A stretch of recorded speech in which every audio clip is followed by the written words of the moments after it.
a tres representantes que nos van a hablar de la democracia ligada, lo llaman democracia y no lo es. En esta época que estamos viviendo, el término democracia ligada a todo para el pueblo y por el pueblo ha quedado ninguneado una y otra vez.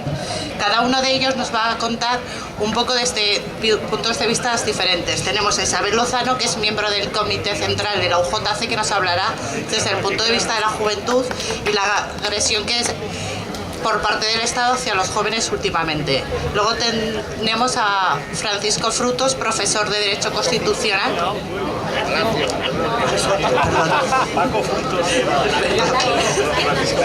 Francisco Palacios, profesor de Derecho Constitucional, que nos hablará un poco de los términos del derecho y del Estado.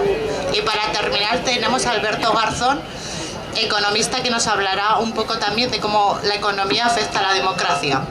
Así que ya, para empezar, os dejo con ellos, empezaréis a ver.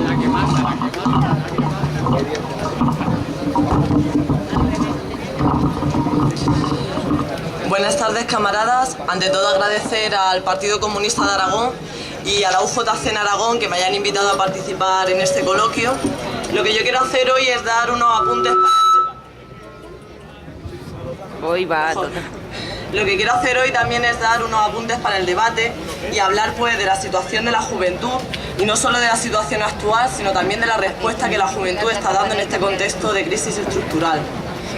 Voy a hablar de algo que todas conocemos, que todas y todos conocemos, pues tanto porque lo estamos viviendo, porque como veo un poco el auditorio, más del 40% de la gente que estamos aquí estamos viviendo esta situación, y si no la estamos viviendo, lo están viviendo nuestros hijos, nuestras hijas, nuestros nietos y demás. Y esta es la precariedad, ¿no?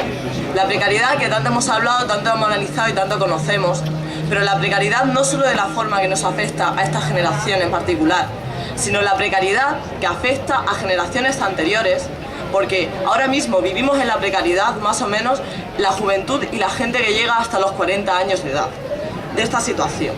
¿Y de dónde viene la precariedad? Porque la precariedad no aparece así como así, sino que la precariedad viene de la aplicación de toda una serie de políticas neoliberales que se empiezan a aplicar a partir de los 80 en lo que vino a llamarse el Consenso de Washington. Políticas que han sido muy exitosas, como se puede ver. Pero exitosas ¿para quién? No para nosotras y nosotros que estamos aquí, no para la clase trabajadora en su conjunto. Han sido exitosas para esa gente que se enriquece y que vive del trabajo de los demás. Para esa gente que los comunistas llamamos los capitalistas. Y que puede parecer ahora mismo un término que está anticuado, que hablar de lucha de clases está anticuado, pero yo creo que ahora mismo es más vigente que nunca. Y eso es algo que tenemos que volver a recuperar y que tenemos que hacer entender a esos trabajadores que se levantan a las 7 de la mañana, que echan 8, 10, 12 horas y que hay una serie de gente que se está quedando con sus beneficios. Esa minoría que se queda con los beneficios es la minoría en que la juventud comunista está combatiendo. Engañaron a las generaciones anteriores, a esas generaciones que ahora tienen 40 años y viven en la precariedad. Y nos querían engañar a nosotros también, pero no lo han conseguido. Hemos trabajado durante años de precarios, de becarios, siempre con la esperanza de que habría un trabajo digno, de que habría un futuro después de estos trabajos que no nos llevaban a nada, pero ahora vemos que la actual reforma laboral, que la reforma de las pensiones nos condena a vivir en esta precariedad. Ya no hay solución para nosotros.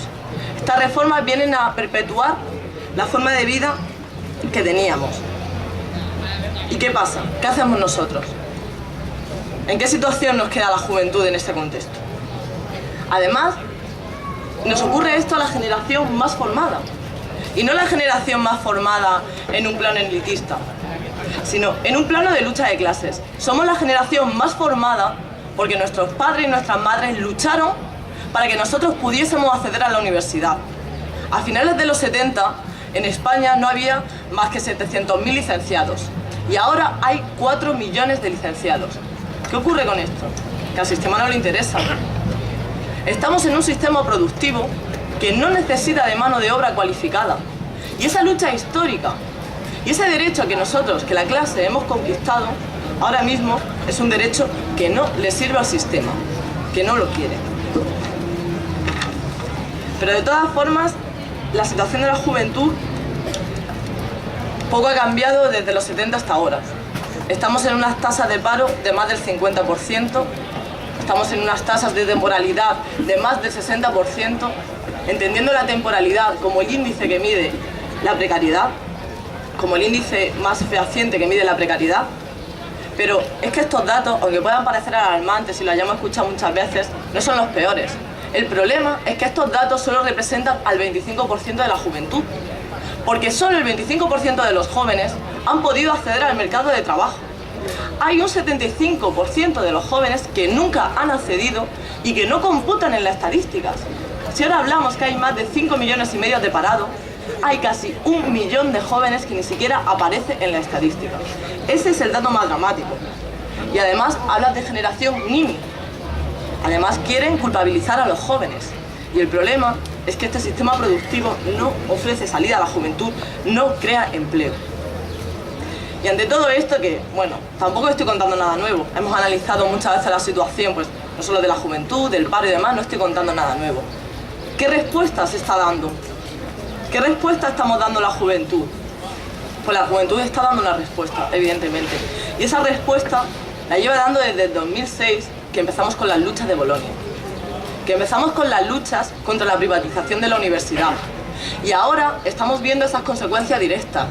Cuando el ministro sale diciendo que va a elevar las tasas universitarias, no es un ajuste coyuntural por esta crisis.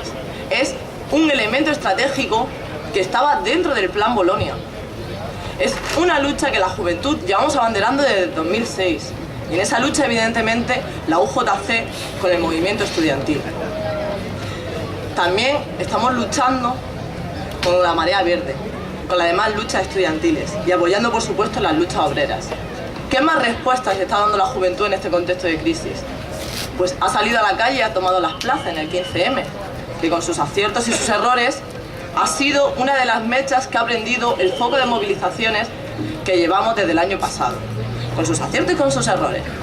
Pero ha sido capaz de concienciar a un número de jóvenes que las estructuras clásicas no podíamos acceder. Evidentemente, ahora mismo las luchas obreras están superando ese marco movilizador, pero ha sido una llama que también la juventud hemos estado detrás.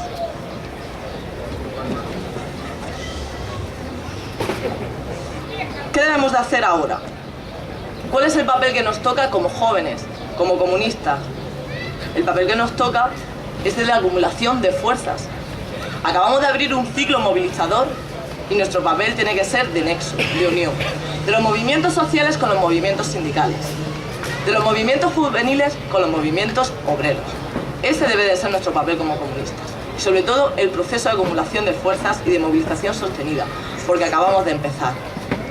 Y evidentemente ahora tenemos que tomar el pulso de la calle. Pero claro, el sistema también se va a defender. No vamos a creer que el sistema va a dejar que nosotros sigamos movilizándonos sin hacer nada. El sistema se va a defender frente a nuestra ofensiva.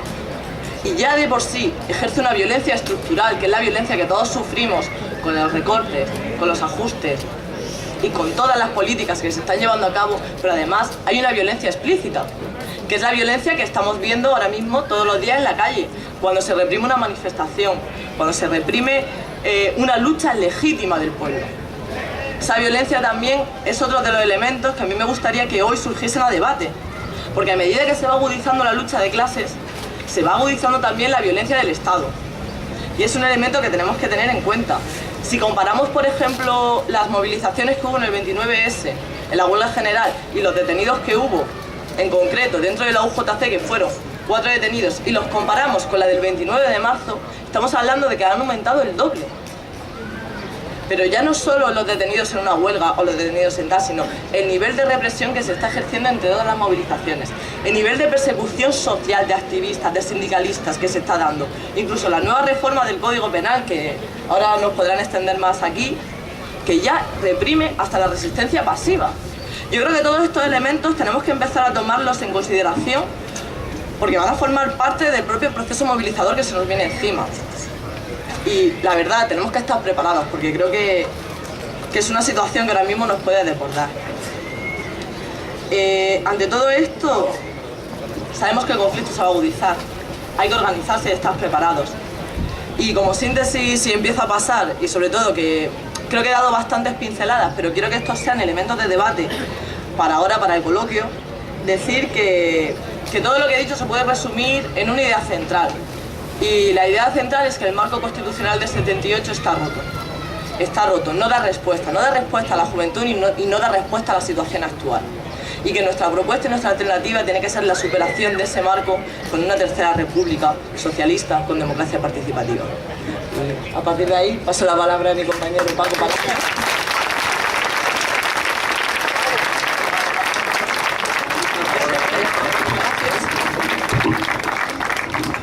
Bueno, a ver, se me oye bien, eso sí, ¿verdad? Cuando me dijeron de participar aquí, dije yo, bueno, ¿y qué hablo o qué digo y qué suelto? Que pueda resultar más o menos coherente y con la fiesta. Y dije, ¿qué más coherencia con la fiesta que coger los lemas que hay en el cartel y hablar sobre los lemas del cartel? En el cartel pone cosas, algunas inquietantes, puesto que a lo mejor al año que viene no se pueden poner. En el cartel de este año de la fiesta del PC pone rebelión, lo primero, lo llaman democracia y no lo es, y organizados frente al capital. Es decir, que el cartel da mucho de sí porque habéis metido las tres cuestiones. Yo me encuentro muy a gusto en los tres lemas. La rebelión, en lo llaman democracia y no lo es, y en organizados frente al capital. Digamos que primero es, lo llaman democracia y no lo es, a continuación viene organizados frente al capital y luego ya la rebelión, ¿no? Bien, rebelión, porque digo, voy a uniendo lo que has dicho tú, porque el año que viene a lo mejor no se puede hablar ya de algo de esto. Bueno, de rebelión, por ejemplo, ¿no? No puedes hablar de rebelión porque si vamos al diccionario, rebelión es delito contra el orden público, es que a lo que llama el cartel, penado por la ley ordinaria y por la militar, consistente en el levantamiento público y en cierta hostilidad contra los poderes del Estado con el fin de derrocarlos, ni más ni menos, con lo cual a mí me parece muy bien todo lo que ahí pone. Me parece muy bien con reparos. Hay que decir que, por cierto, todo lo que pone en el concepto de rebelión está tipificado en el Código Penal, artículos 472 a 484. Es verdad que está tipificada la rebelión como tal, es decir, no el llamar a la rebelión en un plano tan genérico y tan político festivo. Pero espera, digo espera, porque precisamente a lo que has hecho tu alusión del anteproyecto de reforma del Código Penal, lo que a lo mejor pretende es establecer parámetros en el sentido de que ni siquiera se puede utilizar determinado tipo de fraseología o de actitudes que han pasado hoy por actitudes más o menos cotidianas y toleradas por no toleradas y prohibidas. De la definición esa de rebelión, yo me quedo con lo de consistente en el levantamiento y en cierta hostilidad contra los poderes del Estado. Para empezar, cierta hostilidad no, incluso podríamos decir mucha hostilidad. La definición dice cierta hostilidad, ni siquiera dice mucha. Mucha hostilidad, pero niego la mayor. ¿Cuál es la mayor? La mayor es que no es contra los poderes del Estado. Es decir, cuando nosotros, y de ahí no nos podrían cazar. Es decir, nosotros no nos rebelamos contra los poderes del Estado, sino que nos rebelamos precisamente contra todo lo contrario. Y me explico. Nos rebelamos contra la utilización, la ocupación y la usurpación que se hace de los poderes del Estado. Por lo tanto, que no nos cacen por ahí. No, mire, unos que están contra las instituciones, contra el poder del Estado, contra el poder soberano del Estado, contra el Estado y el modelo de Estado social, contra el Estado democrático. Por eso digo, no es contra todo lo que acabo de comentar yo ahora. Se está contra precisamente la mala ocupación de todo lo que acabo de mencionar yo a ello. Contra eso sí que es la rebelión. La rebelión es contra una espuria ocupación del Estado, de la soberanía, del Estado democrático, del Estado social, incluso del Estado de Derecho. Y digo incluso del Estado de Derecho porque realmente aquí hay que plantearse, gobernando por decreto ley todos los fines de semana, hasta qué punto estamos ya no en un Estado democrático, sino ni siquiera en un Estado de Derecho. Y hasta qué punto, además, teniendo en cuenta la opacidad progresiva y nauseabunda, como decimos en derecho, ad nauseam, de opacidad y complejidad del esquema institucional y normativo, seguimos estando en un Estado de Derecho. Decía Luhmann, que era un teórico del derecho, que precisamente uno de los instrumentos más letales de la tecnocracia y por lo tanto de la dictadura técnica y por lo tanto de la ocupación del Estado de los poderes económicos a través de los poderes técnicos era la opacidad. Cuanta más opacidad había, más difícil era para los ámbitos, los ambientes y los grupos alternativos poder llegar también a rendir oposición e incluso gestionar los estados. Por lo tanto, la opacidad atenta ya no contra el Estado democrático, sino simple y llanamente contra el Estado de Derecho. Por lo tanto, nosotros no nos rebelamos contra el Estado en el sentido constitucional de la palabra, nos rebelamos contra la ocupación que hacen del Estado los que ahora ocupan el Estado de una forma espuria y nada democrático y nada social. Por lo tanto, son ellos los que se rebelan contra el Estado democrático y contra el Estado social. Es decir, hay que invertir en el lenguaje cotidiano a lo mejor la acusación. No, ahí están los revolucionarios, los rojos, los terroristas. No, los terroristas son ustedes, incluso como decíamos en un artículo en la época del 15M, cuando decían los antisistema. No, señores, los antisistemas sois vosotros. Sois vosotros los antisistemas. ¿Por qué sois vosotros los antisistemas? Porque si leímos la Constitución española, en el artículo primero, lo primero que dice que es que España se constituye en un Estado social y democrático de derecho. Decir que España se constituye en un Estado social y democrático de derecho no es poesía constitucional, no es una simple retórica, no es un color de una bandera, tiene un contenido jurídico, Y hay que valorar hasta qué punto seguimos estando en un Estado social. Es más, hay que concluir radicalmente que ya no estamos en un Estado social y que por lo tanto la cláusula Estado social ha sido vulnerada, ha sido quebrantada, ha sido violada. Quebrantada es terminología además de derecho constitucional. Cuando una constitución no se cumple por parte de los poderes del Estado se dice que hay una mutación constitucional. Si la violación del texto constitucional es más grave se dice que hay un quebrantamiento constitucional. No somos nosotros los que estamos mutando el Estado constitucional. No somos nosotros los que estamos quebrantando el Estado constitucional. Son ellos los que están quebrantando y mutando el Estado constitucional, en cuyo artículo primero dice España se constituye en un Estado social y democrático de derecho que está disolviéndose y dejando de existir porque ellos están destruyéndolo. Están destruyendo los servicios esenciales, la sanidad y la educación, porque repito, Estado social es una idea con contenido. Es decir, el Estado social se empieza a teorizar a principios del siglo XX y llega la teorización hasta ahora.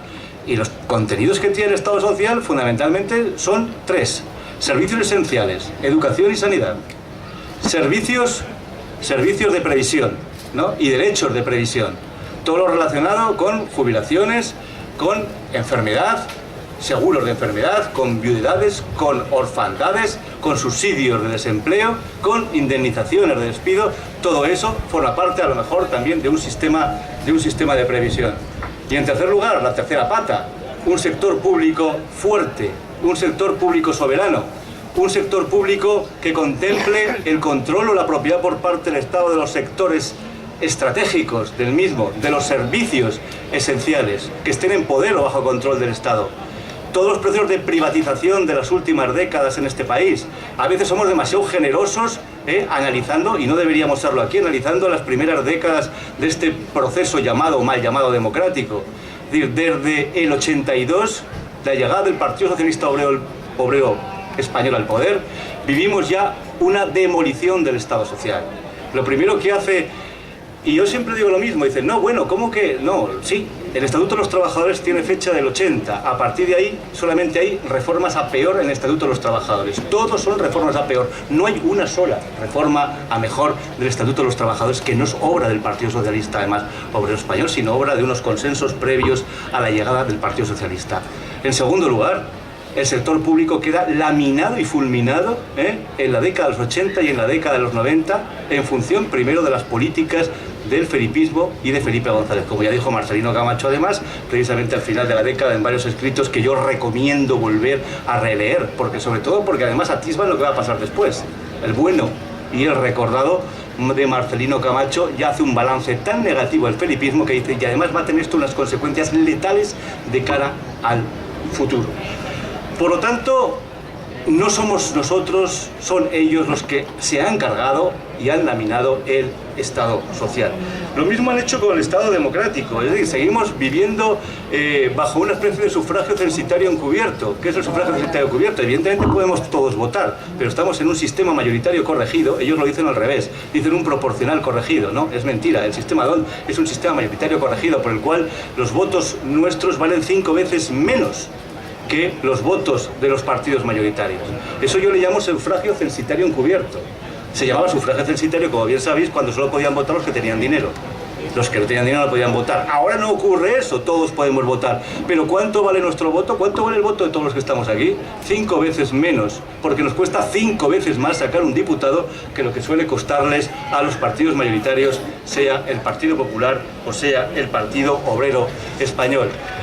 Un Estado democrático que no existe porque ¿cuándo podemos llegar los que estamos aquí a los medios de comunicación? ¿Qué control tenemos de los medios de comunicación? ¿Qué acceso tenemos a los medios de comunicación? ¿Cuándo podemos contestar en los medios de comunicación? ¿Cómo entonces nos podemos hacer oír? Son derechos democráticos básicos el derecho de expresión, el derecho a la información, el derecho de opinión, ni siquiera sociales, ya voy por los democráticos. ¿Qué posibilidades tenemos nosotros realmente de tener ese acceso? Tenemos, alguien dirá, hombre, alguno tenemos, sí, alguno tenemos. Es casi una especie de derecho residual, pero en absoluto de derecho esencial y ni siquiera de derecho básico. Y ahora además, una vez que tenemos laminado nuestro derecho a la representación, una vez que tenemos laminado nuestro derecho a la libertad de expresión, una vez que tenemos laminado además nuestro derecho a la organización, porque ¿cuánto dinero tenemos y qué financiación tenemos nosotros para organizarnos? El derecho a la organización es otro derecho democrático. Todo el mundo podrá formar partidos y grupos políticos. Felicidad total, ¿no? Venga, todos, a formar partidos y grupos políticos. No, no es así. Hace falta una base, hace falta una financiación. ¿Quién tiene base? ¿Quién tiene financiación? ¿Quién tiene un derecho esencial a la organización? ¿Lo tenemos nosotros? No. Tenemos que apañarnos de muy mala manera para buscar financiación donde no hay. Los que estáis ahí, militantes más o menos del PC de Izquierda Unida, y todos los que nos rodean el cinturón de ONGs mendicantes, que son las que están en torno a determinado tipo de opciones políticas.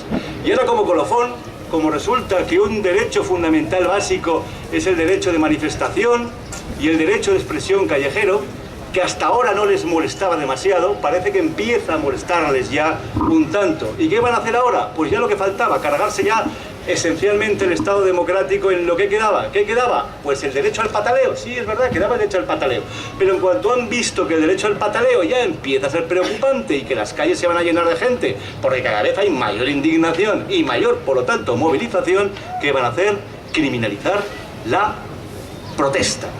Iban a ponerse a criminalizar la protesta. Hay ya un anteproyecto de reforma del Código Penal que tiene ahí, metidito en un rincón, porque todavía no se atreven a sacarlo, no saben cómo sacarlo. Ha habido también mucha contestación, no solamente en los medios de comunicación, sino hasta todo el ámbito del derecho penal académico. Una gran parte del ámbito del derecho penal académico también se ha opuesto a los dictados de lo que va a ser ese anteproyecto de criminalización de la protesta. Además, una protesta que en principio puede ser hasta una protesta pacífica. Tened en cuenta que como hipótesis no solamente intentan criminalizar a los que ya están de hecho criminalizados, que es al señor pues que tira un cóctel molotov, ¿no?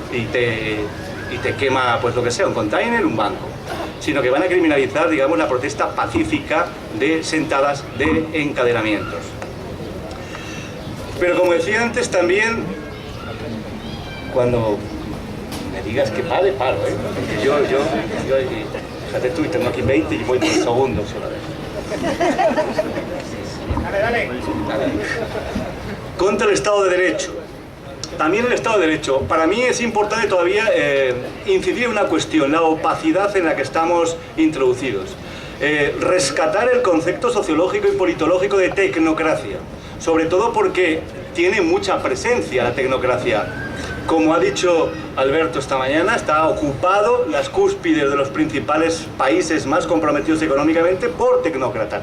Hasta ahora la tecnocracia estaba presente, pero estaba en segundas y en terceras posiciones, y por lo menos a la clase política dominante, clásica, la de toda la vida, le dejaban que fueran presidentes y primeros ministros. Pero es que ahora la cosa es tan rabiosa que han tomado ya el poder directamente. Es decir, hay tecnócratas en primera línea en Grecia, hay tecnócratas en Italia en primera línea, en cuanto a que son los primeros ministros de los respectivos países, y en España no lo hay de milagro. Ya veremos dentro de unos días si también tenemos a un tecnócrata a cargo del poder, porque le dice al señor Rajoy que ni siquiera es capaz de gestionar, digamos, sus intereses de forma solvente, que es lo mismo que lo dijeron a Berlusconi. Porque hay mucha gente que se planteará, bueno, ¿cómo pueden echar a un tío como Berlusconi, que es un conservador, pero un conservador de los de verdad? Pues lo echan porque no piensan que no pone suficiente celo en gobernar como Dios manda, y meten al señor Monti, ¿verdad? Al señor Monti, que es un señor tecnócrata que ha ocupado cargos importantes en la Unión Europea y que además viene directamente de ser presidente de la Comisión Trilateral. Es otro concepto que me interesa también aquí de nada, porque el primer ministro griego es otra persona militante, miembro de la Comisión Trilateral, primer ministro de Grecia, Comisión Trilateral, primer ministro italiano, Comisión Trilateral, presidente para Europa de la Comisión Trilateral. No me va a dar tiempo de decir que es la Comisión Trilateral, pero precisamente todo el primer engarce estratégico de demolición del Estado social viene con la conformación de la Comisión Trilateral en el 74, 73 y 75, de donde se empiezan a estructurar las principales piezas estratégicas de cómo se va a desmontar el Estado social en Europa en función de la famosa crisis del 73, que probablemente fue verdad la crisis del 73, pero que no fue tan verdad como para modificar todo el modelo de Estado como se hizo desde el 73 en adelante. Bien, hablaba del Estado de Derecho. El Estado de Derecho en función de la opacidad. Para mí la opacidad destruye el Estado de Derecho. Para mí la inextricabilidad técnica destruye el Estado de Derecho. Si hacemos un repaso, que el otro día los propios ministros y portavoces del PP se trababan hablando de este tipo de organizaciones, y cuando un periodista les pregunta algo al respecto no saben realmente de qué están hablando, y no me extraña que no lo sepan ni siquiera ellos. Banco Central, ECOFIN, que es el Consejo de Asuntos Económicos y Financieros de la Unión Europea. Comisión Europea, que genera a su vez un Fondo Europeo de Estabilidad Financiera. Banco Europeo de Inversiones, que a su vez es un ente europeo financiero desmarcado del Banco Central. Troika Comunitaria, Banco Central, Comisión Europea y Fondo Monetario Internacional. Bien, todo esto que acabo de decir, que va a durar un minuto, es todo el tejido fundamental, inextricable, de instituciones financieras y políticas en las que se están tejiendo la toma de decisiones de todo lo que está pasando, que a su vez generan cantidad de reglamentos, cantidad de directivas, y lo que es peor, ni siquiera reglamentos ni directivas, sino simples decisiones a las que están facultados para poder tomarlas en cualquier momento. Es decir, nadie domina este esquema, pero ni siquiera mi facultad. Facultad, tú le preguntas a algún profesor, al que esté muy especializado, y ni siquiera el que está especializado, y le haces alguna pregunta un poquito comprometida sobre esto, y evidentemente no tiene ni idea, mucho menos la gente del común y la gente del normal. Es decir, se ha montado, se ha estructurado todo un tejido normativo profundamente opaco que, como decía antes citando a Luhmann, hace que esto sea ahora mismo un gobierno de la tecnocracia y por lo tanto un gobierno estratégico de los poderes fácticos sin más. Eso es vulnerar el Estado de Derecho.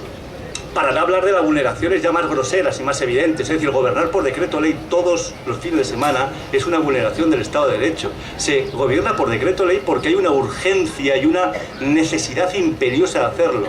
Si no, es antidemocrático gobernar por decreto ley. ¿Por qué? Porque se hurta el debate fundamental, se hurta la deliberación fundamental. Alguien dirá, bueno, debate y deliberación, pero si tampoco hay cuando se hacen las leyes ordinarias y se tramitan. Es verdad, tampoco las hay. Pero bueno, digamos que ese es su lenguaje, sus pretextos en el que dicen no, los decretos leyes ya son atípicos, son extraordinarios, nunca pueden conformar el orden cotidiano de un Estado de Derecho. Y sin embargo, ellos ¿qué están haciendo? Gobernar por decreto ley todos los fines de semana. Y no solamente por decreto ley, tienen la desfachatez de elaborar un decreto ley y luego establecer una corrección de errores que es más gruesa que el propio decreto ley, como la de sanidad, las últimas medidas urgentes sobre sanidad, que tiene una corrección de errores de 5 páginas. Con lo cual casi es más grande la corrección de errores que el decreto ley. ¿Evidentemente es una corrección de errores? No, no es una corrección de errores. Se utiliza de forma torticera y profundamente antijurídica y no antidemocrática, lo que es un recurso, pues eso, para corregir pequeños errores. Hasta ese punto estamos llegando ya de degradación y de banalización.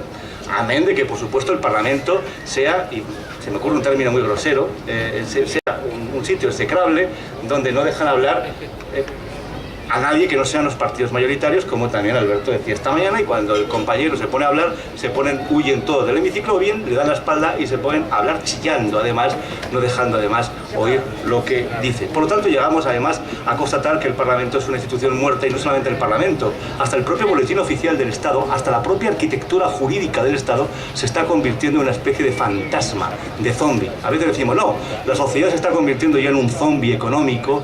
Estamos en una situación catastrófica. Estamos en una situación catastrófica y de degradación bajo muchos puntos de vista: económica, social, democrática, incluso de derecho. Incluso de derecho.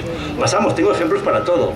Ejemplos en Aragón, por ejemplo. Es increíble que haya tenido que haber dictámenes de los letrados para que por fin los contratos de las empresas públicas nos podamos enterar de cuáles habían sido los contratos principales con las principales empresas públicas de Aragón. Que tenía que haber informes de los letrados sumamente ya consistentes y agresivos para decir, oiga, usted, eso es impresentable, ¿no? Y eso que habían presionado y forzado aquí para que los letrados, digamos, hicieran informes a favor de la ocultación de los contratos de las empresas públicas aragonesas, ocultación que no solamente es al común, es a los propios diputados de las Cortes. Es decir, ya ni siquiera hay la transparencia mínima. Lo mismo pasó hace un año con el derecho de petición, el simple derecho de petición organizativo, de ONGs, pero que no significa más que van a las Cortes de Aragón a presentar pliegos de información y de petición, un derecho tan tontorrón. Bueno, pues toda la mesa de las Cortes se negó a ese derecho de petición. Hasta el Tribunal Constitucional acabó dando la razón a la petición que se hizo desde una organización aragonesa. Voy más allá todavía, He hablado de que no hay Estado social, no hay Estado democrático, ya ni siquiera hay Estado de Derecho, pero es que ya no hay ni siquiera Estado. Habéis visto, ¿no?, que poco a poco se van cayendo todas las etiquetas. Ni siquiera ya hay Estado. Se han cargado también al Estado, y repito el concepto, no se cargan al Estado los rebeldes revolucionarios rojos terroristas que hay por ahí fuera. Se cargan al Estado ellos, como se cargan al Estado social ellos. ¿Por qué se han cargado también al Estado? Por una cuestión que se explica además en primero de Derecho. ¿Qué es un Estado? Un Estado es una cosa seria. Un Estado no es un ente administrativo. Un Estado pues no es un kiosco. Un Estado, decimos en teoría del Estado, en primero, decimos tiene población, tiene territorio, pero la población y el territorio también existe aquí. Aquí hay un territorio y una población, ¿no? ¿Qué nos diferencia un Estado? ¿O qué diferencia un conjunto, una población y de un territorio y un Estado? Que hay un elemento fundamental, que es la soberanía. La soberanía define un Estado. La soberanía caracteriza a un Estado. Sin soberanía no hay un Estado. Pregunta, ¿hay realmente soberanía ahora mismo en muchos de los estados del mundo? Ya, por supuesto, será por supuesto que hay muchísimos estados hegemonizados en el mundo que nunca han tenido soberanía. Pero es que ni siquiera ya los estados centrales del occidente europeo tienen ya partes sustanciales de soberanía. Somos estados intervenidos y somos estados cuyas decisiones se toman fuera. ¿Por qué somos estados intervenidos, estados cuyas decisiones se toman fuera, estados que no existen, que no tienen capacidad de movimiento técnico-económica? ¿Por qué hemos llegado a este punto? Hemos llegado a este punto porque para la soberanía de un Estado, no radica en tener una bandera muy bonita, rojigualda, no radica en gritar cuando se gana un campeonato del mundo, soy español, español, español, soy muy grande. No, tú no eres grande, tú eres una mierda. Eres una mierda porque te han convertido en una mierda aunque ganes un campeonato del mundo. Porque todas las decisiones no se toman ya en tu maravilloso país soberano, no se toman aquí, se toman fuera. Y del momento que se toman fuera, tú ya no eres soberano. ¿Y por qué se toman fuera todas las decisiones? Bueno, porque nos hemos quedado sin dos cosas fundamentales. La primera, algo también consustancial a un Estado, y que lo tiene muy en cuenta en el siglo XV y en el siglo XVI cuando se configuran los Estados modernos en el mundo, la moneda. Nos hemos quedado sin moneda. Nos hemos quedado sin capacidad, autonomía operativa económica. Y además de quedarnos sin moneda, nos hemos quedado sin una segunda cosa que he dicho antes. Nos hemos quedado sin sector público económico. Es decir, el Estado no es propietario de nada. Lo han privatizado todo. Hasta las loterías. Bueno, creo que las loterías se salvaron a última hora y todavía siguen ahí. Creo que es lo único que queda ya por privatizar. Y un Estado sin sectores estratégicos fuertes, públicos, no es absolutamente nada. sectores estratégicos y servicios estratégicos y servicios esenciales. Empezando por los servicios esenciales, por la sanidad y por la educación, que tienen que estar mayoritariamente en manos del Estado. Siguiendo por los servicios estratégicos, que tienen que estar en manos del Estado. Son a la vez servicios y además no esenciales, pero sí estratégicos, como son las comunicaciones, por ejemplo, como es la energía, como es la banca, como es la alimentación, a un nivel secundario. Tienen que tener control y propiedad del Estado. Cuando digo control, fijaos que tampoco digo que tengan que tener necesariamente la propiedad del Estado, sino que el Estado tiene que tener un control esencial y exhaustivo y suficiente sobre esos sectores. Y luego están los sectores estratégicos. También los demás son sectores estratégicos, pero los sectores, para diferenciarlos de los que también son servicios, también tienen que estar en manos del Estado. Todos ellos. ¿Y qué pasa? Que nos hemos quedado sin ninguno de estos. Y que a la hora de tirar de la economía, como podríamos tirar ahora si tuviéramos un sector público fuerte, no tenemos un sector para tirar de la economía. Nos hemos quedado absolutamente a merced de los movimientos especulativos y lo que es un mercado neoliberal absolutamente desregularizado.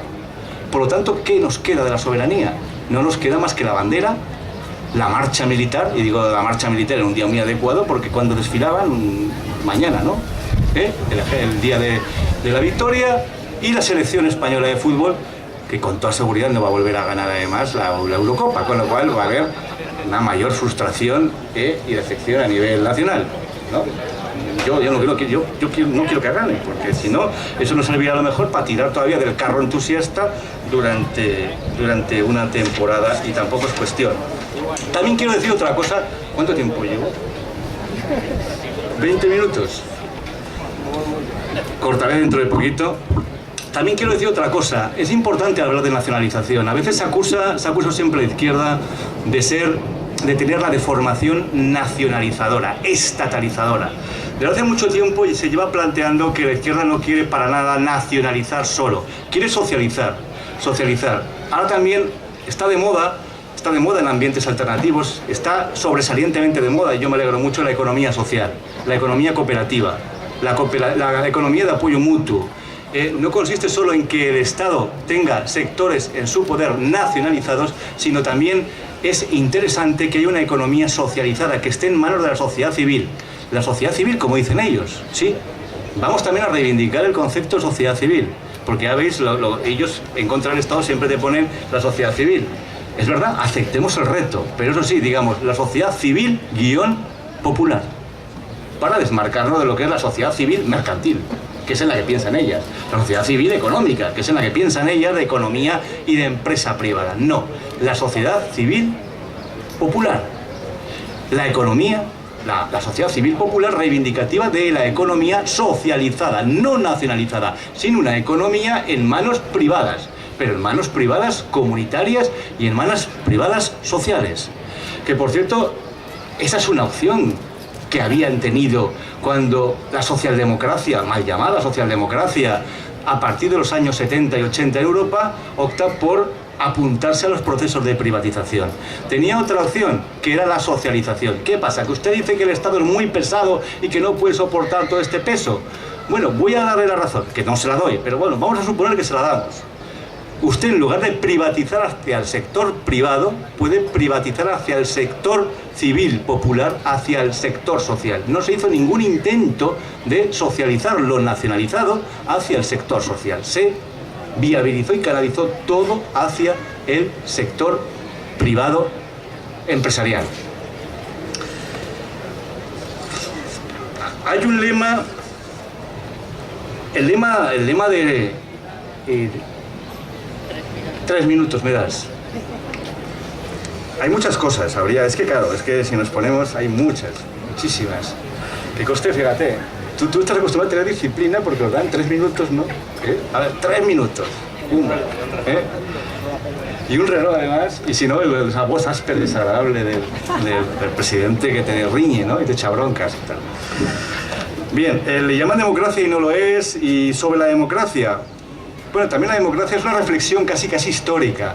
La democracia parece que la ha inventado el liberalismo y el Estado liberal. La democracia es un concepto muy viejo. Es un concepto que bueno, hoy que he visto por aquí en los kiosquetes estos que hay por aquí, un libro muy bueno y es un libro muy interesante de Engels, que es el libro este que escribió Engels y cuya cita tengo aquí precisamente, del origen de la familia, la propiedad privada y el Estado, nos habla precisamente de cuál es el origen de la democracia, de las conformaciones democráticas y de las conformaciones democráticas económicas. Y también hay un libro muy interesante, puestos a hacer recomendaciones, aparte de Engels, y por hacer una cita libertaria, que es El apoyo mutuo de Kropotkin, que es otro libro donde nos enseña cuáles han sido todos los experimentos democráticos, y no solamente políticos, sino experimentos democráticos económicos. La gens, las guildas medievales, las ciudades libres, los alodiales, las comunidades indígenas. Es decir, que la democracia, e incluso por supuesto la polis griega, aparte de el pequeño problema de esclavismo, ¿no? como primer experimento institucional de democracia habilitada, la democracia tampoco es un invento del liberalismo. Todo lo contrario, el liberalismo conforma modelos constitucionales. Conformar modelos constitucionales no significa conformar modelos democráticos. El constitucionalismo tuvo una cara positiva y una cara negativa. Una cara de Abel y otra de Caín, por seguir a Kropotkin, que utiliza mucho a la hora de delinear lo cooperativo y lo agresivo. A lo largo de la historia utiliza mucho el mito de Caín y de Abel. Hay un constitucionalismo abelita y hay un constitucionalismo cainita. El Estado liberal y el liberalismo lo que utiliza precisamente el constitucionalismo es de forma cainita. Es decir, es un Estado autoritario, opresor, donde vota muy poca gente y donde se dedican precisamente a expropiar los bienes del común. Yo en clase explico, ante la estupefacción de los estudiantes, que el Estado liberal es mucho menos social que el Estado absolutista. Hasta tiene que pasar muchísimas décadas, tiene que haber muchísimas movilizaciones populares para que realmente otra vez se llegue a tener el nivel de vida que se tenía en el absolutismo por parte de las clases populares. ¿Por qué? Porque lo primero que hace el Estado liberal cuando llega al poder, el liberalismo, es decir, a expropiar y a liberalizar todos los bienes del común. Y coge todos los bienes comunales, todos los bienes municipales y todos los bienes de la Iglesia y los expropia. ¿Y se los expropia a quién? Al común. Bienes comunales, municipales, incluso los de la Iglesia. ¿Por qué alguien dirá lo de la Iglesia también? Hombre, la Iglesia los expropia a la Iglesia, sí. Pero la Iglesia que tenía, por ese afán paternalista, el 10% a los campesinos, lo coge y a partir de ahí, cuando viene el burgués comprador, le dice, ¿cómo? ¿Solo el 10? Pues no señor, macho, ahora vas a estar de jornalero y al 2, con lo cual empeoran las situaciones de los jornaleros, con la que se crea el tránsito campo-ciudad, etcétera, etcétera, etcétera, etcétera. Entonces quería hacer esta matización también de la cuestión de la democracia. La democracia es un concepto muy complejo, me iba a extender más sobre eso, lo voy a dejar aquí, pero es un apunte mucho más sofisticado históricamente, mucho más sofisticado teóricamente, no es un invento del liberalismo, es un invento muchísimo más anticuado. Tampoco la democracia es un invento del liberalismo, la democracia es algo que se va consiguiendo con sangre y con movilizaciones en la calle a lo largo del siglo XIX y XX, como también la consecución de un constitucionalismo democrático y social, esa base de movilizaciones y esa base del fracaso rotundo del liberalismo. El liberalismo, con todos sus niveles de violencia, nos conduce a la Segunda Guerra Mundial, pero directamente nos conduce a los totalitarismos fascistas y nos conduce a la Segunda Guerra Mundial. A eso nos condujo el Estado liberal y el constitucionalismo liberal. A partir de ahí, a partir de la Segunda Guerra Mundial, pasó algo que construyó un modelo de Estado diferente, con ciertos niveles de esperanza. Se han cargado esa estructura. Se la cargaron también, ¿por qué? Porque empezaba a tener contradicciones insalvables para el propio sistema capitalista. La lectura económica sería la disminución de la tasa de ganancia, que hace que se maneje eso de otra manera, pero yo también introduzco otro factor más político que no tiene que ver con la disminución de la tasa de ganancia, que es el análisis marxista para explicar la crisis del 63, el análisis económico. Es también el aumento de la protesta, de la disidencia, de la participación y de la organización en el ámbito occidental y en el ámbito europeo. Había un movimiento de contestación y había una cultura política tan elevada que empieza a dar mucho miedo a los centros del sistema, porque teníamos un Estado social que cubría muchas necesidades, un sector público muy fuerte y una conciencia crítica sobre que se tendrían que dar pasos más allá, con lo cual dicen, date, o ponemos medidas o tomamos medidas estratégicas para desmontar esto, o acaban con el propio sistema capitalista de lo que quedaba del sistema, porque el Estado social, yo soy un defensor no completo, pero apreciable del Estado social. Tenía virtualidades y elementos para poder dar el salto. Se cargan el salto desde entonces y hasta ahora, donde nos encontramos en una tesitura realmente crítica, pero de la que tenemos que sacar lecciones para reaccionar, elaborar buenos planteamientos estratégicos y tácticos y confrontarles, como seguramente vamos a confrontarles, de lo que además supongo que Alberto tendrá mucho más que decir que yo, que para eso está en el centro neurálgico de las tomas de decisiones.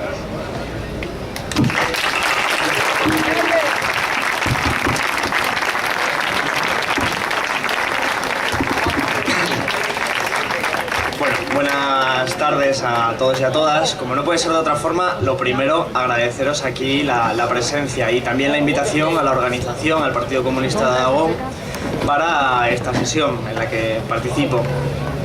Decía Francisco hace nada, inmediatamente es lo último que ha dicho, que yo estoy en el centro de la toma de decisiones. Y yo no lo creo que sea así. No, formal sí, sin duda formal, pero no real. Y no real, parece que se nos ha puesto a llover ahora justo, bastante más fuerte.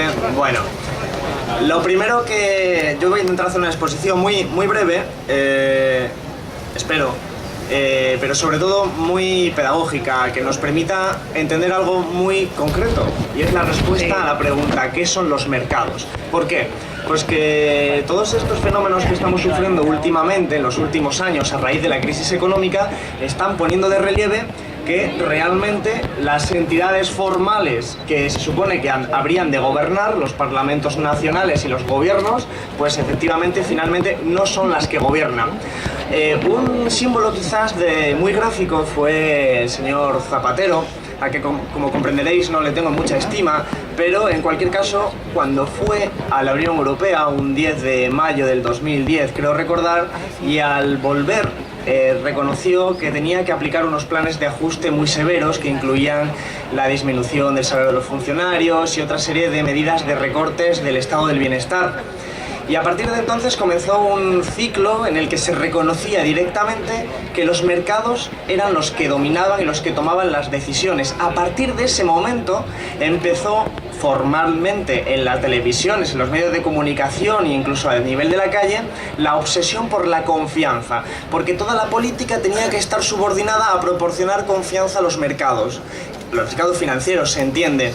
Sin embargo, hasta entonces lo que habíamos asistido era una especie de respuesta, de reacción defensiva de las élites gobernantes. Recordad a Sarkozy, que entonces era primer ministro francés, presidente, que decía lo siguiente, decía: hay que refundar el capitalismo. Eran unas élites que creían que la crisis se las podía llevar por delante y que por lo tanto había que reformar el capitalismo, pues acabando por ejemplo con los paraísos fiscales. Pero en el año 2010 todo esto cambia y se invierte la relación, y lo que empieza a ser dominante a partir de ese momento es la obsesión por garantizar confianza a los mercados financieros. Miguel Sebastián, ministro de la legislatura de Zapatero, apareció no hace mucho, el año pasado, en un documental en La Sexta. En dicho documental reconocía que su gobierno y él mismo se habían sentido impotentes ante el dominio de los mercados financieros.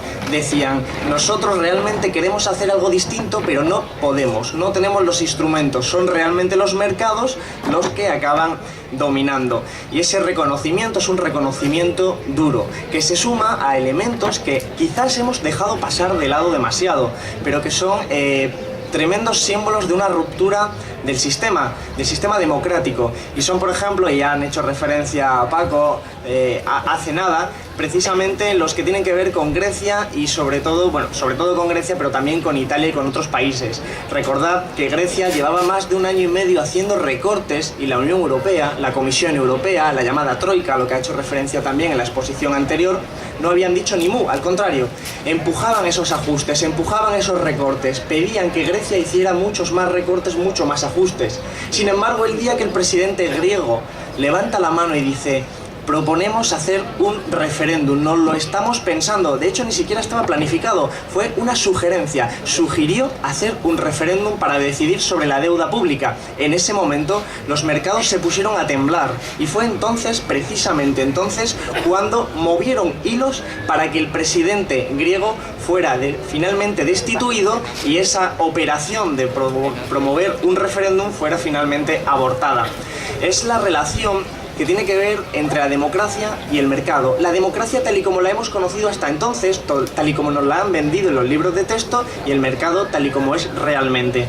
La tesis que yo mantengo es la siguiente: la democracia está reñida frontalmente con el mercado, porque siguen lógicas absolutamente distintas. La democracia no puede, la democracia real, la democracia tal y como la debemos concebir en términos ideales, no puede ser nunca subordinada al mercado, no puede nunca aceptar la lógica del mercado.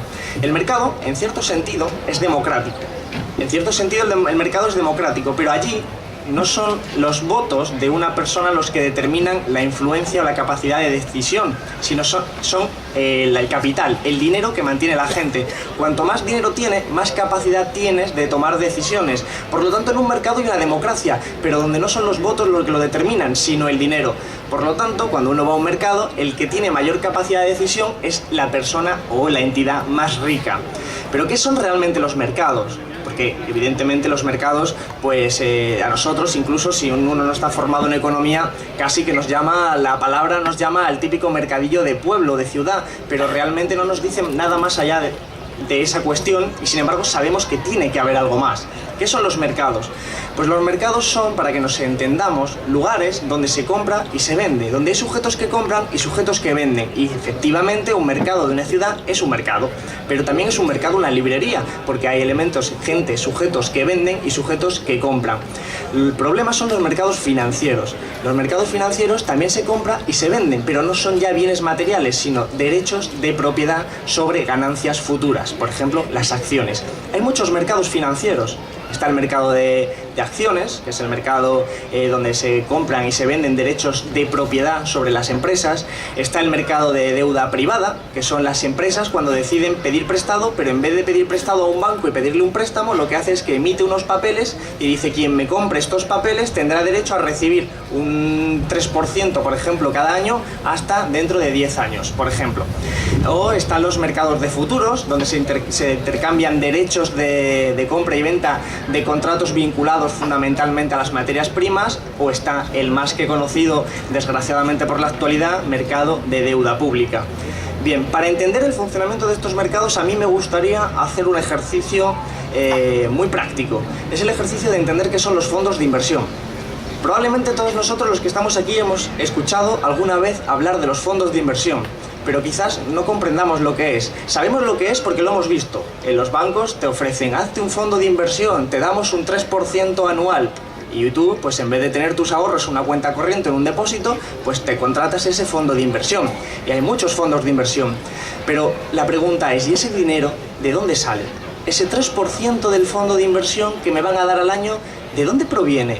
¿Cómo es posible que al año siguiente, si yo he metido 1.000 euros, pues vaya a tener 1.300 euros, por ejemplo, o 1.500, lo que me dé la rentabilidad, o 1.001, depende? Entonces, esa es la pregunta que tenemos que hacernos. ¿Cómo se hace? ¿Qué es un fondo de inversión realmente? Pues bien, imaginemos ahora que yo soy realmente un gestor de un banco. A mí me contrata un banco para gestionar pues, las finanzas de una sección determinada de ese banco. Entonces yo constituyo un fondo de inversión. ¿Y qué hago? Pues intento vender mi producto, intento que todos ustedes compren ese fondo de inversión. Es decir, que metáis vuestros ahorros en el fondo de inversión. Entonces, suponéis, pues metemos los 1.000 euros de una persona, los 1.000 euros de otra, los 2.000 de otra, 3.000 de otra, y los metemos todos juntos. Y acabo yo, por ejemplo, pues con 100.000 euros en ese fondo de inversión. Entonces, solo entonces, cuando tengo 100.000 euros de inversión y soy yo una sola persona, los muevo por los mercados financieros. Especulo. Muevo esa cantidad, 100.000 euros, única y exclusivamente movido por la lógica de la rentabilidad. Quiere decir esto que esos 100.000 euros, sea como sea, tengo que conseguir que a la vuelta sea mucho más, lo máximo posible y en el menor espacio de tiempo posible. De modo que si yo hago una operación especulativa, por ejemplo en el mercado de deuda pública, y luego pondré algunos ejemplos para que bajemos a la realidad y lo comprendamos, pues imaginemos, yo muevo bien esos 100.000 euros, los muevo por los mercados financieros y obtengo 150.000 euros de vuelta, de beneficio.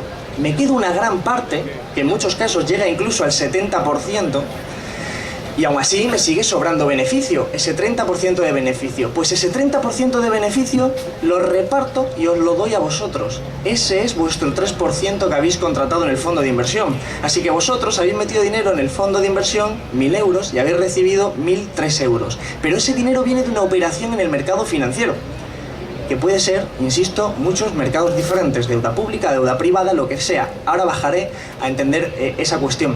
Pero lo importante es entender la lógica.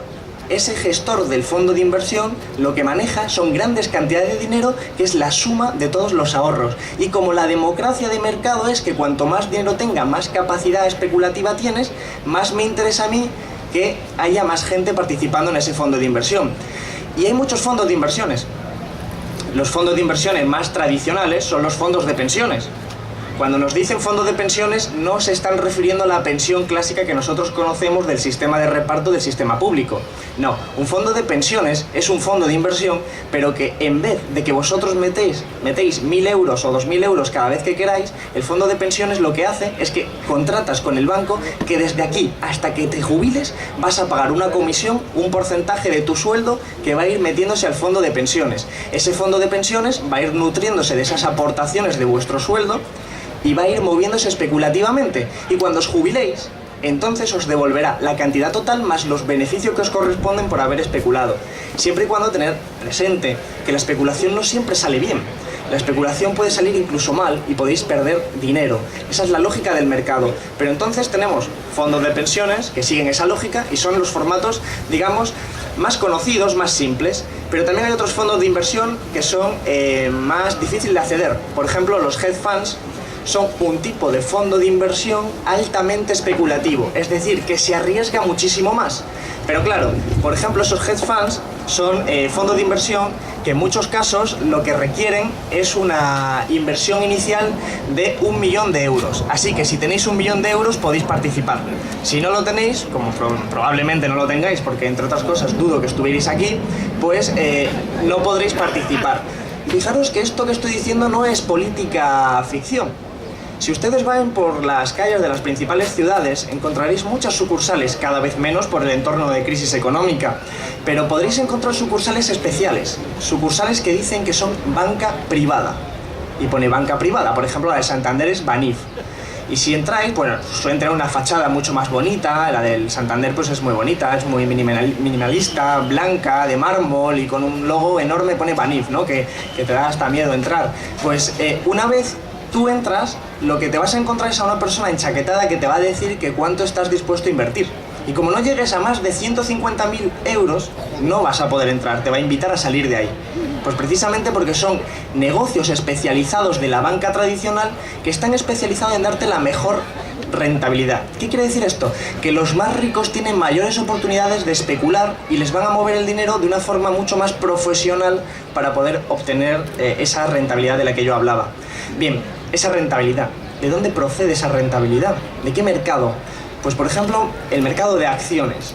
Hay unos fondos de inversión muy especiales que son los fondos de capital riesgo. Los fondos de capital riesgo funcionan de una forma que yo creo que vais a entender perfectamente, como el dinero no puede salir del aire. Ese 3% que os enseñan en el banco realmente proviene de alguna parte. Y el caso de los fondos de capital riesgo nos da un ejemplo muy gráfico de cómo podría provenir, de dónde podría provenir esa rentabilidad. Los fondos de capital riesgo son un banco que monta un fondo de inversión como el que yo estoy comentando, pero que está especializado en especular con grandes empresas, sobre todo empresas que no cotizan en bolsa. Entonces, imagínense que yo controlo ahora un fondo de inversión de capital de alto riesgo, como se llama de esa forma, y cojo todo vuestro dinero. Y estos fondos son muy comunes en Estados Unidos. Y voy a contar un caso real. Cojo todo vuestro dinero, y vosotros podéis ser trabajadores de un sector, de otro, de lo que sea, pero cojo vuestro dinero, vuestros ahorros, y los invierto de la siguiente forma. Compro una empresa que no cotiza en bolsa y entonces la reestructuro. Ya podéis imaginaros qué significa reestructurar. La divido, despido trabajadores, les bajo el sueldo a los trabajadores, la divido en varias fases, la deslocalizo, la mejoro y en 3 años vendo la empresa. Como ahora la empresa digamos que es más rentable porque alguien te la va a querer comprar porque ya digamos le hemos quitado los problemas, le hemos quitado los sindicatos, le hemos bajado el sueldo a los trabajadores, la hemos puesto entre comillas bonita, entonces me van a comprar la empresa por mucho más dinero. Entonces yo he especulado bien con esa empresa de la economía real y obtendré mi beneficio. Y ese beneficio lo repartiré y os lo daré a todos vosotros. Paradojas de la vida, esto significa que a lo mejor algunos de los que han sido despedidos sois vosotros, que sois con vuestro dinero con el que se os ha despedido. Entonces esta paradoja, esta inmensa paradoja, es cómo funciona el mercado financiero más tradicional, el más actual, con una repercusión sindical enorme. Porque claro, cuando te despiden, ya no te despide el típico capitalista típico del siglo XIX con boina y gordito. No, te está despidiendo un fondo de inversión. Y entonces a ti te da la señal de que te van a despedir y te dice: los nuevos propietarios te han despedido. Y tú miras y dice: ¿quiénes son los nuevos propietarios? Dice: un fondo de inversión registrado en un paraíso fiscal y propiedad de un fondo de inversión que a su vez es suizo. Pues tú, ¿cómo haces sindicalismo frente a eso?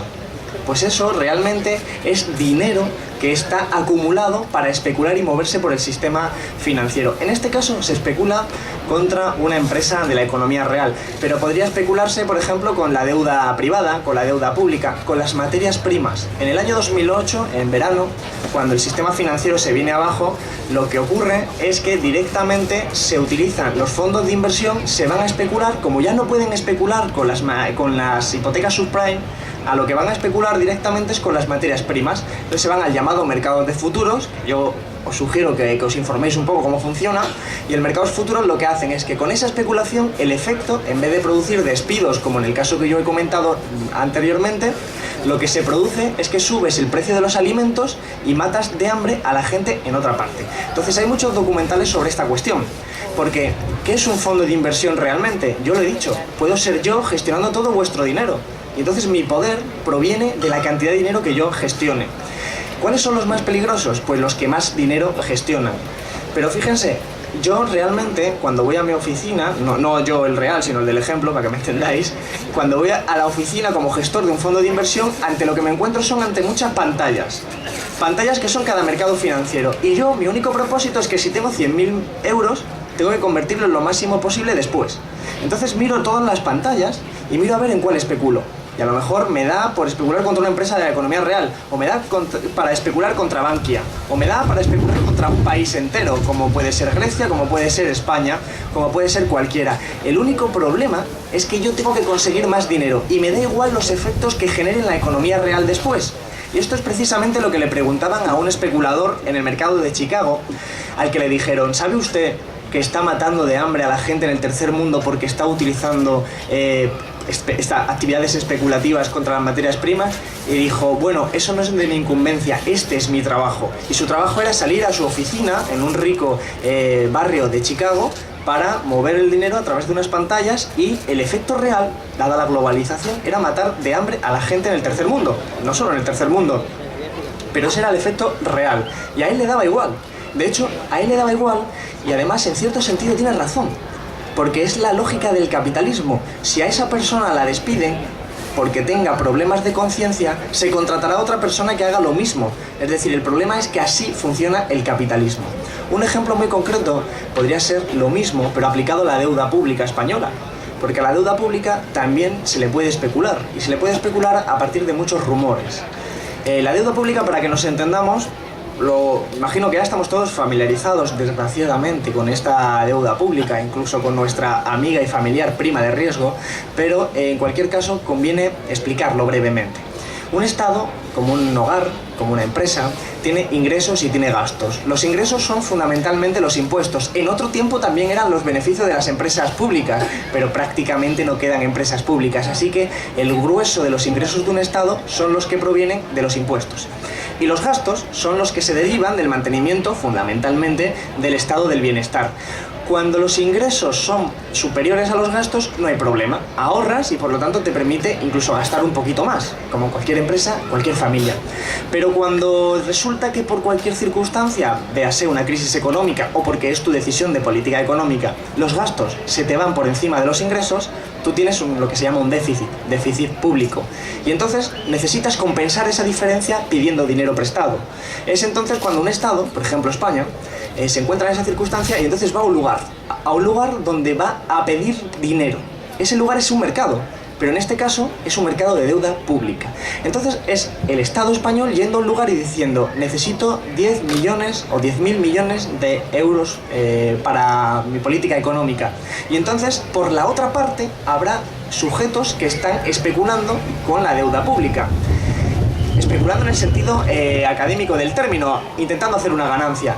¿Quiénes son esos sujetos? Pues igual que en una librería, los sujetos que mueven ese mercado son personas normales que están comprando y vendiendo libros, y que en el mercado inmobiliario, los sujetos que están en el mercado inmobiliario suelen ser constructoras y bancos, y algunos individuos, en el mercado de deuda pública fundamentalmente son fondos de inversión y bancos. Esos son fundamentalmente la contraparte, porque son los que tienen dinero para prestar a los estados. Entonces un estado dice, necesito 10.000 millones de euros. Y entonces vienen los bancos y te dicen, yo te doy 2.000, yo te doy 3.000. Y te exijo un 3%, un 4%, un 5%, y se hace una subasta. Esa es la subasta de la deuda pública. Entonces se hace una subasta y entonces sale un tipo medio. O sea, al salir la subasta lo que te sale es que necesitas los 10.000 euros, los 10.000 millones de euros, y te sale un 3% de tipo de interés. Eso es lo que tú le vas a pagar a los que te han prestado el dinero. Todos los estados hacen lo mismo. España hace eso, otros países hacen lo mismo. La diferencia entre el tipo de interés medio que sale en España y el tipo de interés medio que sale en Alemania es la llamada prima de riesgo. Esa es la diferencia. La prima de riesgo es la diferencia entre el tipo medio que sale en España y el tipo medio que sale en Alemania. Bien, pues imagínense que esto realmente ¿qué significa? Pues que cuando un estado como España va y dice necesito 10.000 millones de euros, los otros, la contraparte, sobre todo bancos y fondos de inversión, lo que te están diciendo es, pues yo te voy a prestar a un 5. ¿Y por qué te dice un 5 y no un 10? ¿O por qué te dice un 5 y no un 1? Pues fundamentalmente porque no se fía, o sí se fía, de que lo devuelva después. Perdón. Por ejemplo, si un banco confía que tú le vas a devolver el dinero sin ningún problema, te pedirá un 1%. Si cree que tú vas a tener dificultades para devolverle el dinero, te pedirá un 10%. Y si cree que la situación está normalizada, pues un 2, un 3.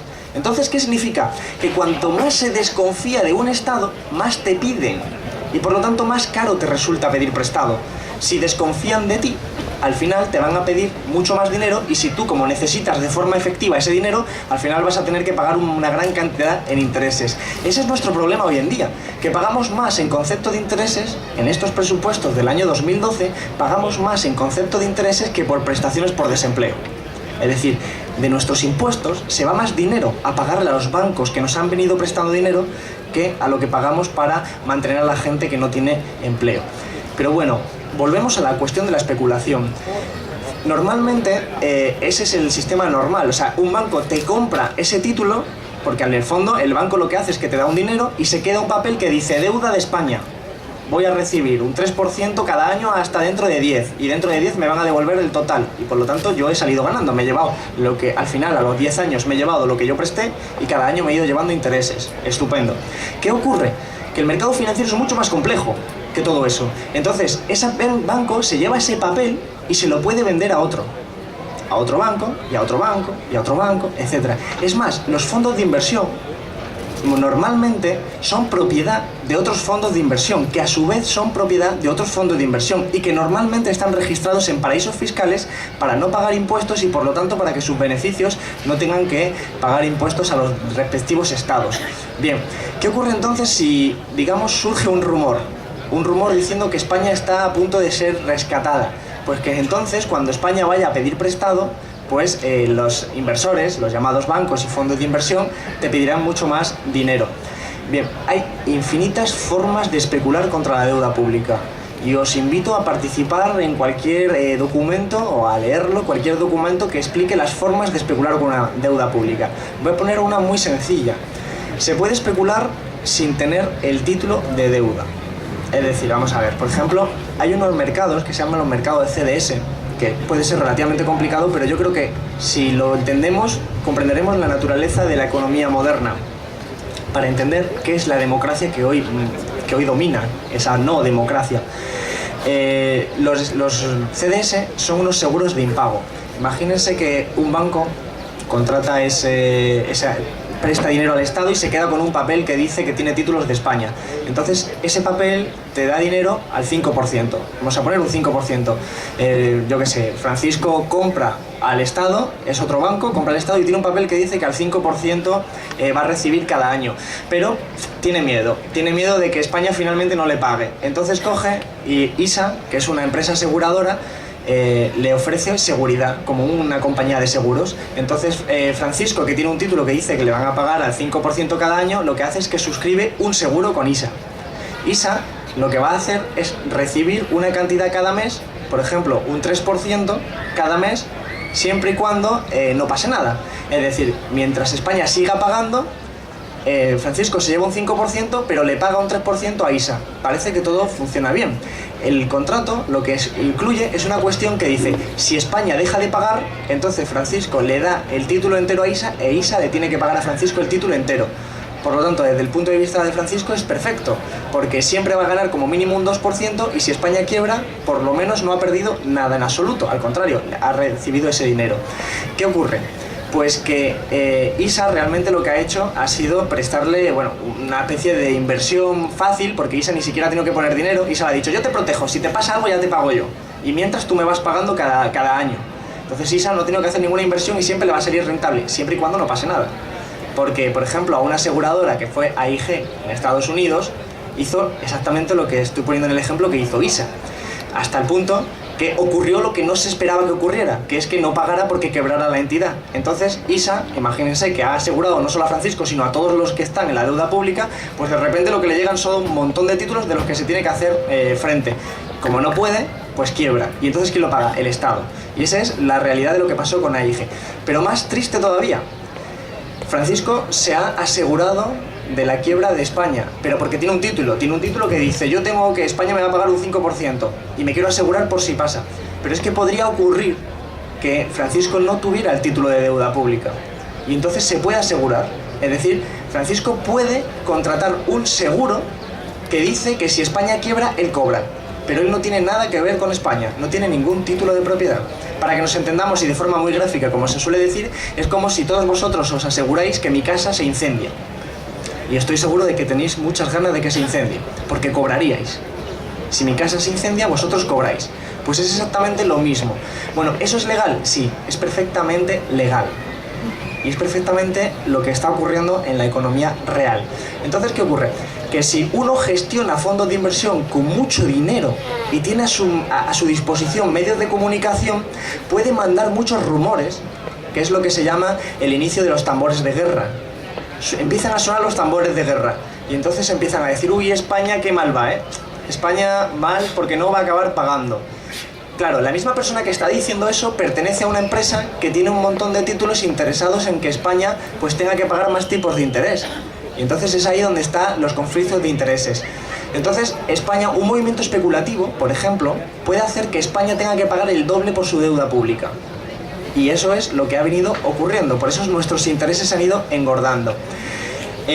Os sugiero que busquéis sobre George Soros. George Soros, lo comentaba también esta mañana, es un multimillonario inglés, bueno, no sé si creo que es inglés, pero de otra procedencia, de origen distinto, que gestionaba fondos de inversión multimillonarios. Gestionaba esos fondos de inversión que destrozaban el mercado.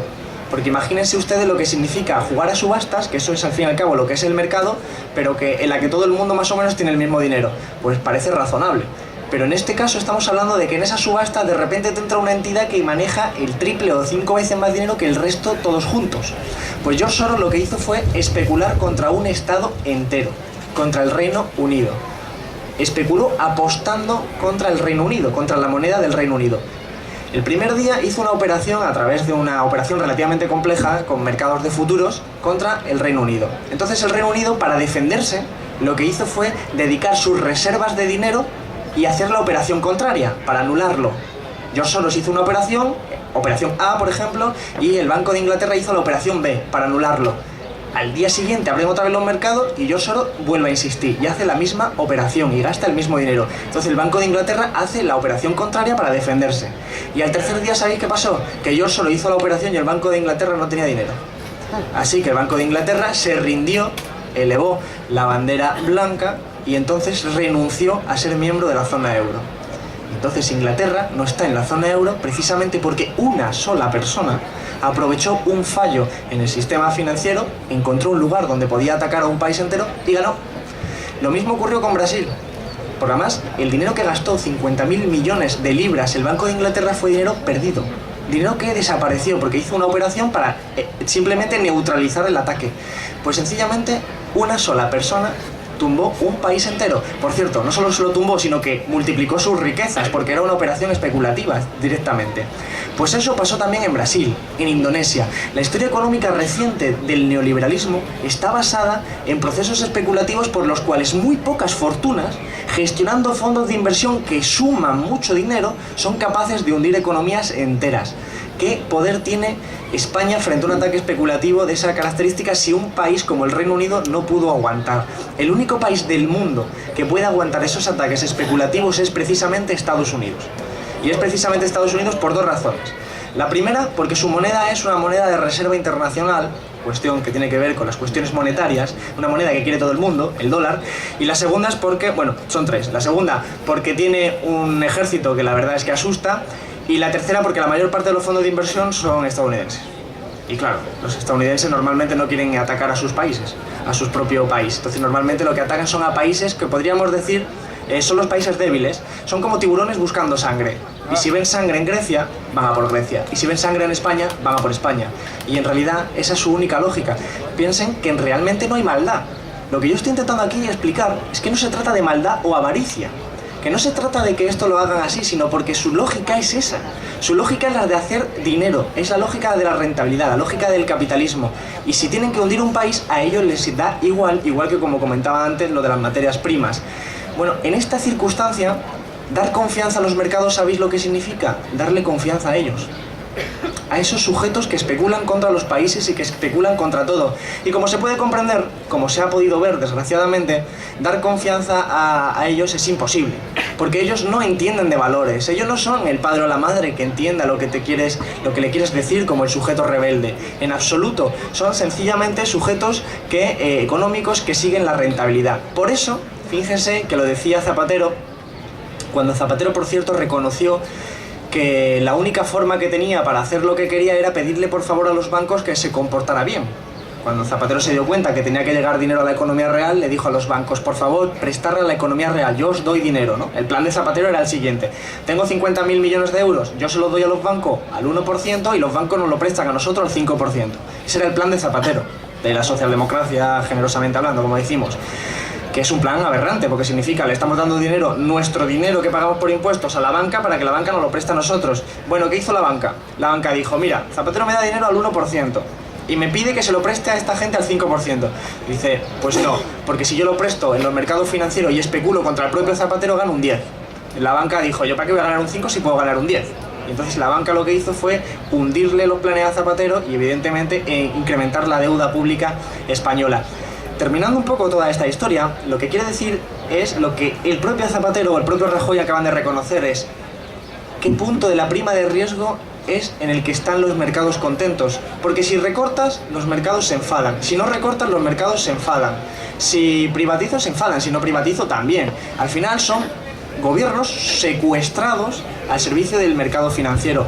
Pero que no se nos olvide, el mercado financiero obtiene sus ganancias siempre de la economía real, siempre. El mercado financiero no puede hacer dinero a través del dinero de la nada. Es como el fondo de inversión que comentaba al principio. Cuando veis ahí que el BBVA te ofrece un 3% de fondo de inversión, que no se os olvide, aunque no se suela ver, que ese 3% viene de algún lado. Y puede venir de una especulación que podáis considerar razonable, una compra y una venta de una empresa, o puede venir de cuestiones que probablemente no sean tan morales, por ejemplo, invertir en empresas de armamento, especular contra un país, incrementar el precio de los alimentos en el tercer mundo, etc. Entonces, todos esos elementos, el dinero proviene de una actividad productiva, o del despido, como comentaba también con los fondos de capital riesgo.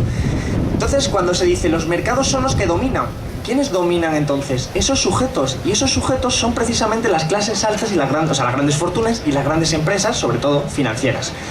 ¿Qué ocurre con una burbuja inmobiliaria, financiera cuando está sucediendo? ¿Quién se beneficia de una burbuja financiera, por ejemplo? Pues probablemente ninguno de los que aquí estamos. Los estudios del Banco de España señalan lo siguiente. Según la gente, probablemente los que aquí estemos, la gente más pobre, el 40% más pobre de los españoles, sus ingresos provienen fundamentalmente de los ingresos del trabajo. Uno tiene una nómina y eso es todo lo que ingresa en un mes.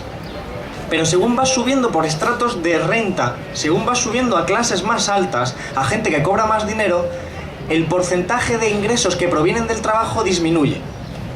Y lo que va creciendo es el porcentaje de ingresos que proviene del mercado financiero, que proviene de la gestión de los fondos de inversión.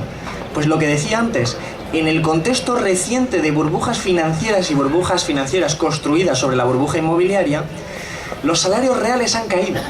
Quiere decir, nuestros salarios normales, lo que vemos en una nómina, ha subido. Hoy cobro 1.200, ayer cobraba 1.000, nos da una sensación de que nos hemos enriquecido, pero realmente el precio de las cosas ha subido mucho más. Por lo tanto, en términos reales, pues nos hemos empobrecido. Eso es lo que ha ocurrido en las últimas décadas. Pero los ingresos derivados de los fondos de inversiones, que especulan con acciones, con deuda pública, etcétera, se han disparado.